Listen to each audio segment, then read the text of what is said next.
नमस्कार, आप देख रहे हैं गार्डनिंग एस्थेटिक्स। मैं हूं अनीता दिनेश। हर प्लांट लवर के संग जो सबसे बड़ी प्रॉब्लम आती है वो आती है सर्दियों में या बदलते मौसम में प्लांट्स का खराब हो जाना। और ये काफी हद तक नेचुरल होता है, पर ज्यादातर प्लांट जिनके लिए वो माफिक मौसम नहीं होता है वो प्लांट थोड़े से स्ट्रेस में चले जाते हैं। उनकी पत्तियां पीली होकर गिर जाती हैं, उनकी ग्रोथ रुक जाती है और थोड़े डल दिखाई देने लगते हैं। पर अगर आपका प्लांट बहुत ज्यादा खराब स्थिति में पहुंच जाए और ऑलमोस्ट वो खत्म हो जाए, मर जाए, फिर तो बहुत बुरा लगता है, क्योंकि हर प्लांट लवर को चाहिए होते हैं ज्यादा और बहुत ज्यादा प्लांट। और आपको लगता है कि आपका गार्डन, आपकी बैल्कनी तरह तरह की वैरायटीज के प्लांट से भरा रहे। पर जब प्लांट बार बार मरते हैं तो ये प्रॉब्लम आती है कि आपके प्लांट ना बड़े हो पाते हैं, ना एक्स्ट्रा थिक और लश हो पाते हैं, और ना ही आपका कलेक्शन बेहतर हो पाता है। और उसका कारण यही है, और सबसे बड़ा जो नुकसान होता है वो पैसों का तो होता ही है, क्योंकि ज्यादातर ऑर्नामेंटल प्लांट या जिनको हम इंडोर प्लांट कह के लगाते हैं, उनमें से बहुत सारी वैरायटीज डेलिकेट होती हैं और थोड़ी सी भी गड़बड़ उनको मार सकती है। तो मैंने सोचा क्यों ना मैं हर सीजन के बदलने के साथ आपको कुछ ऐसी जरूरी टिप्स दे दूं जिससे कि आपके प्लांट खराब होने से बचे, आपके पैसे बर्बाद होने से बचें और आपकी गार्डनिंग सक्सेसफुल एक्सपीरियंस में बदल जाए। वीडियो को शुरू करें उसके पहले चैनल को सब्सक्राइब करना बिल्कुल भी मत भूलिएगा, और बेल आइकन दबा देने का फायदा ये होता है कि जब वीडियो अपलोड करते हैं तो तुरंत नोटिफिकेशन आप तक पहुंच जाती है।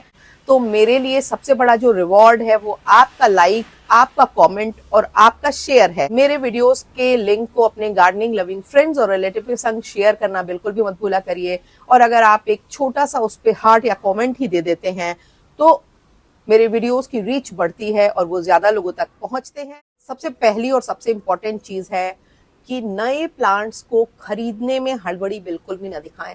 फरवरी का जो महीना होता है मेरे हिसाब से हर प्लांट लवर के लिए अपने जा रहे विंटर फ्लावरिंग प्लांट्स के फूलों को एंजॉय करने का होता है, अपने सीजनल प्लांट्स को एंजॉय करने का होता है। और साथ ही साथ क्योंकि सर्दियों की शुरुआत में आपने इतनी मेहनत कर दी होती है, इतना हार्डवर्क कर दिया होता है, तो आप अपने प्लांट्स को एंजॉय कब करेंगे? तो फरवरी के मंथ में अपने प्लांट्स को तसल्ली से एंजॉय कीजिए, उसकी ब्यूटी का आनंद लीजिए और नए प्लांट खरीदने में हड़बड़ी बिल्कुल भी मत दिखाइए।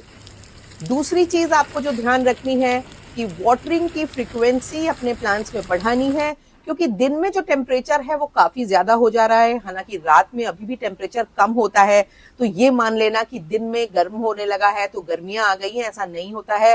रात का टेम्परेचर कम होता है, मिट्टी का टेम्परेचर कम होता है।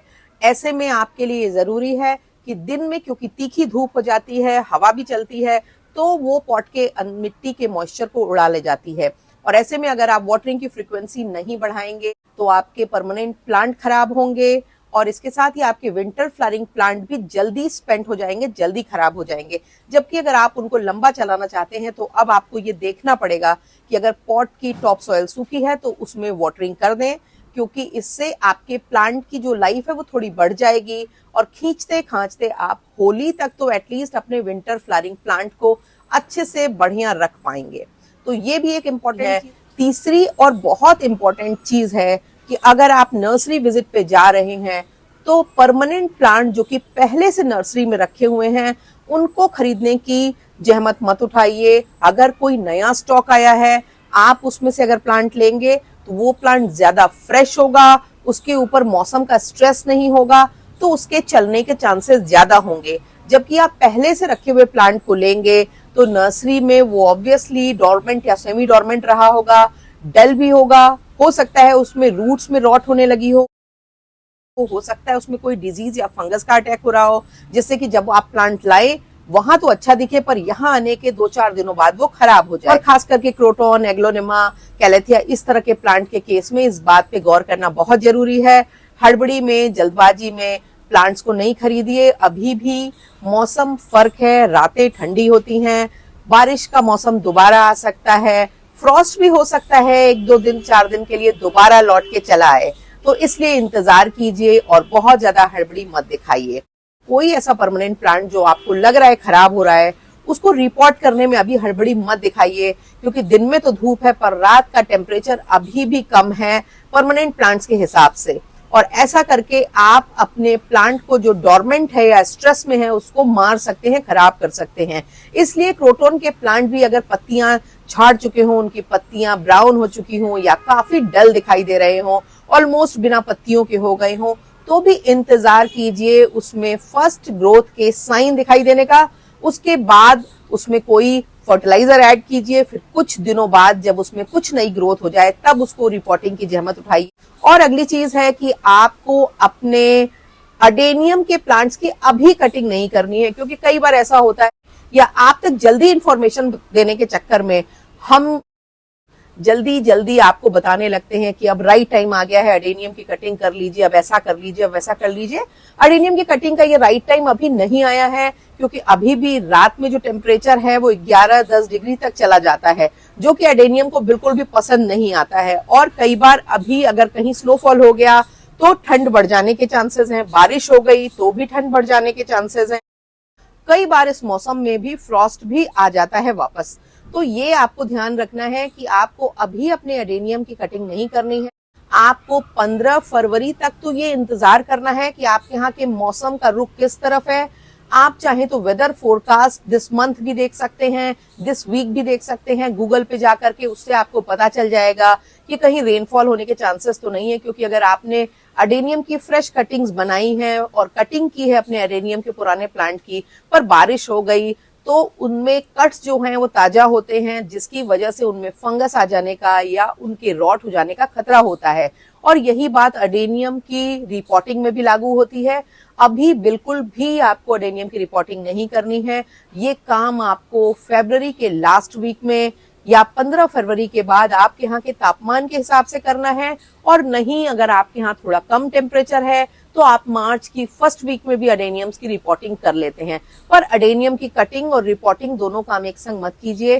पहले फेज में आप अडेनियम की कटिंग कर लीजिए, उसके बाद दूसरे फेज में आप उनकी रिपोर्टिंग कीजिए, फिर तीसरे फेज में जब रिपोर्टेड एडेनियम में कुछ एक पत्तियां दिखाई देने लगे तब उसमें आप कोई भी फर्टिलाइजर डालिए।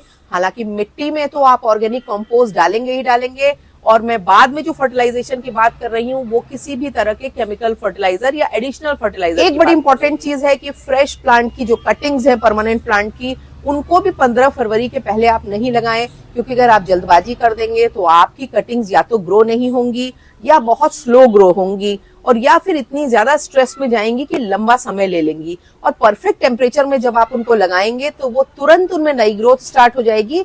खास करके सिंगोनियम, पोथोस या फिलोडेंड्रॉन की तमाम वैरायटी के केस में, पीस लिली, इन सब के केस में ये बात लागू होती है कि अगर राइट टाइम पे आप इनकी कटिंग्स या नए प्लांट्स लगाएंगे तो वो राइट परफॉर्म करेंगे। और अगर अभी लगा देंगे तो क्योंकि रातें तो अभी ठंडी हैं, दिन में आपको ये एहसास होता है कि स्वेटर पहनने की जरूरत नहीं है, ठंड नहीं है, इसलिए गर्मियां आ गई हैं, ऐसा नहीं होता है। नाइट का जो टेम्परेचर होता है वो हमारे प्लांट्स के लिए काफी ज्यादा इंपॉर्टेंट होता है, और रात में टेम्परेचर गिरता ही गिरता है। परमानेंट प्लांट के हिसाब से वो टेम्परेचर उनके माफिक नहीं होता है।